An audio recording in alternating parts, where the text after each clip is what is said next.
Бүтін Қырғызстан фракциясының депутаты Адахан Мадумаровты Борбордук шайлоо комиссиясы мандатынан ажыратты. Ал түндө тергөө абагынан бошотулса, түштөн кийин мандат маселеси шашылыш каралды.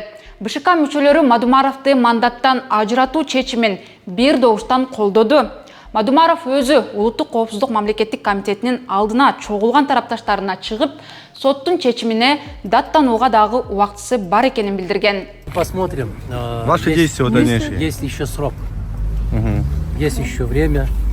Мы это посмотрим, мы это обсудим со своими адвокатами, посоветуемся и будем действовать дальше. Но приговор суда вы считаете незаконным, да? И не признаете его? А вы считаете законным? Нет, ну это же вопрос. Вы же не обжаловали же приговор суда? Я сейчас вышел. Все еще впереди. Все еще впереди. В соответствии с законодательством. В соответствии с законодательством дается 30 дней со дня получения приговора. А я приговор получил 16 апреля на руки. Так что все еще впереди. А вопрос когда того не спрашивать? Кыргызстанда бардык нерсе боло берет. 26 апрелде Борбордук шайлоо комиссиясы 1-май райондук соттун Мадумаровго карата чыгарган өкүмү менен жана өкүм күчүнө киргенин тастыктаган документтер менен таанышып, аны мандатынан ажыратты. Анда Борбордук шайлоо комиссиясынын укуктук камсыздоо бөлүмүнүн башчысы Мырзабек Таалайбеков Адахан Мадумаровго карата соттун өкүмү мыйзамдуу түрдө күчүнө киргенин, андыктан анын депутаттык ыйгарым укуктары мөөнөтүнөн мурда токтотулушу керектигин айтты. Ал эми 1-май районунун прокурор жардамчысы Замира Байбагышева чечимге даттануу үчүн 30 күн берилгенин билдирип, Мадумаровдун жактоочулары бул убакытта жогорку инстанцияга даттанбаганын белгиледи. Андан кийин комиссия мүчөлөрү Мадумаров сот өкүмүн 16 апрелде алганын айтып, эми ал даттанса кандай болоруна кызыкты. Ага Байбагышева камактагы соттолуучу өкүмдү алгандан кийин даттанууга 30 күндүк мөөнөтү бар экенин тастыктады. Камактагы соттолуучуларга карата ошол мыйзамдын талабы боюнча ошол өкүмдү колуна алган күндөн баштап 30 күндүк мөөнөт белгиленген. Бирок бул өкүм күчүнө кирбей токтоп турат деген сөз эмес. Бул соттолгон адамдын укугун гана арызданганга белгилеген мөөнөт. Бүгүнкү күндө соттун өкүмүнө эч кандай дагы бир жолу айтып кетем, апелляциялык арыздар жана сунуштар түшкөн жок. Ошондуктан кечээ сот тарабынан өкүм күчүнө киргендиги жөнүндөгү маалымат тиешелүү жерлерге жеткирилди. Ал эми БШК төрайымы Нуржан Шайылдабекова, эгер Мадумаров бул чечим менен макул эмес болсо, сотко кайрылууга укугу бар экенин айтты.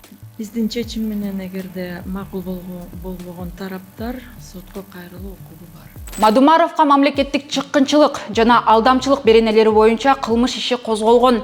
26 мартта 1-май райондук соту ага коюлган айыптар боюнча күнөөлүү деп таап, бирок бул беренелер боюнча жаза тартуу мөөнөтү өтүп кеткендиктен жаза чегерген эмес. Саясатчы соттун чечими күчүнө киргенче дагы 30 күн абакта калтырылган. Бул убакытта Мадумаровдун адвокаттары өкүмдү шаардык сотко даттанган эмес. Мы его получили на руки, я лично, 3 апреля. Огласили его 26 марта. В законе написано, что человек, который находится под стражей, имеет право на обжалование с момента вручения приговора в течение 30 суток. Мы предполагаем, что у него, как у любого задержанного человека, находящегося под стражей, 30 дней с момента получения. Ал эми Мадумаров өзү соттун чечими колуна 16 апрелде тийгенин айтып, даттануу үчүн дагы убактысы бар экенин билдирген. Анткени менен БШК Мадумаровду мандаттан шашылыш ажыратты. Юрист Нурбек Токтакунов Мадумаровду мандатынан ажыратуу мыйзамсыз болду деп эсептейт. Менимче жок, мыйзамдуу болгон жок, анткени ал деген кылмыш жоопко тартылган жок да, биринчиден. Чечим деле күчүнө кире элек, анткени бир почта менен башка жерден арызды жиберсе, кийин 30 күндөн кийин өткөндө мисалы сотко келсе, анда кабыл алыш керек. Ошон үчүн мүмкүн алар арызданат, даттанат бул соттун чечими каралат. Биринчи инстанциялык сот деле жоопко тарткан жок да кылмыш жоопко. Экинчиден жанагы срок давности өттү деген чечимде деле ал деле күчүнө кирген жок. Анткени Мадумаров арызданса кылмыш ишти кыскарткандын себеби менен макул эмеспиз деп арызданат булар. Бөөнөт жанагы Мадумаров чечимди колго алгандан кийин башталат. Ал эми юрист Таттыбүбү Эргешбаева Мадумаров адвокаттар аркылуу арызданса болот эле дейт. Бирок ошол эле кезде өлкөдө президенттик башкаруу экенин эске алыш керектигин айтты. Мадумаровда укук бар болчу. Соттун биринчи инстанциясында чыгарылган чечимине карата экинчи инстанцияга апелляциялык иретте кайрылууга, андан кийин жогорку сотко кайрылууга. Ошондо Мадумаровдун дагы 1 ай 2 ай парламентте отуруп сөздөрүн сүйлөп алууга мүмкүнчүлүк бар болчу. Бирок андай мыйзамдык механизмдер менен ал колдонбоду.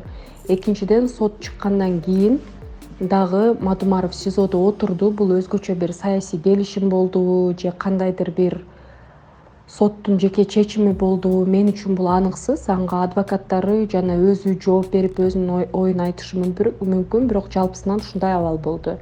Негизи айта кетиш керек, биз бүгүнкү күндө күчтүү президенттик өлкөдө жашап жатабыз. Парламенттин 7-созугунда таза оппозиция катары отурду. Ошонго карабастан мыйзамдык механизмдер менен колдонулуп, бүгүн Мадумаров депутаттык мандаттан ажыратылды. Демек, прокуратура өкүлү белгилегендей, Мадумаровдун чечим колуна тийген күндөн баштап 30 күн ичинде арызданууга укугу бар. Ошондой эле ал Боршайкомдун мандатты алуу чечимин да сотко даттанса болот. Сиздер менен мен Асель Шамилова болдум. Аман туруңуз.